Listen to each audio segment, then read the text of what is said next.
युवाओं की निर्माणकारी क्षमता ने गौरवान्वित संस्कृति को जन्म दिया। रूढ़िवादिता की जटिल विचारधारा को स्वामी विवेकानंद जी के मानवतावादी मूल्यों ने तोड़ दिया।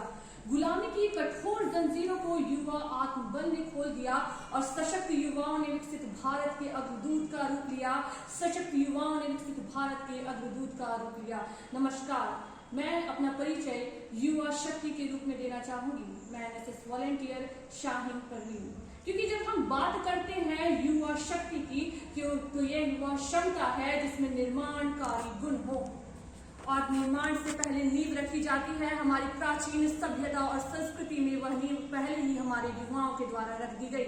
जब उसे संरक्षित करने की बात आई तो युवाओं ने उसे संरक्षित भी किया। हाँ, हम ये जानते हैं कि स्वतंत्रता के समय हमारी स्थिति संतोषजनक नहीं थी। हमारी साक्षरता दर मात्र 18% थी, लेकिन फिर भी भारत निरंतर प्रगति के पथ पर अग्रसर रहा, जिसका मुख्य कारण यह था कि भारत का युवा जब भी इतिहास के पृष्ठों को पलटता है, वो अपनी गौरवान्वित इतिहास को महसूस करता है, सीखता है। कहते हैं कि प्रगति में एक ठहराव का कार्य समस्याएं करती हैं, और इसी समस्याओं के रूप में 2020 के साल की शुरुआत हुई, जो कोरोना के साथ हुई। जब कोरोना ने हमारे दरवाजों पर दस्तक दी तो हम सभी ने अपने आप को घरों में कैद कर लिया था।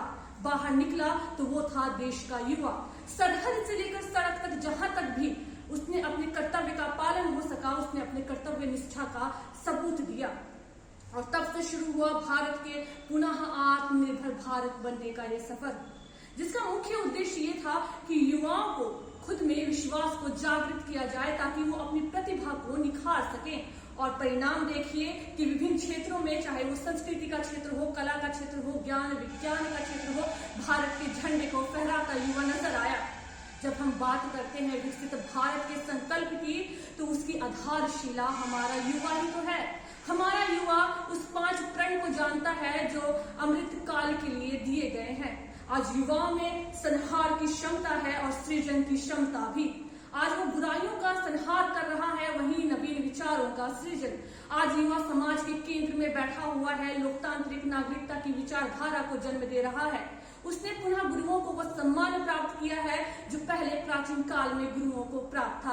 आज जब उसे नेतृत्व करता या गौरवान्वित महसूस करने की जरूरत होती है तो इतिहास के पृष्ठों को तो पलटता है, स्वामी विवेकानंद की जीवनी को पढ़ता है, साथ ही साथ वैश्विक गतिविधियों का आकलन भी करता है।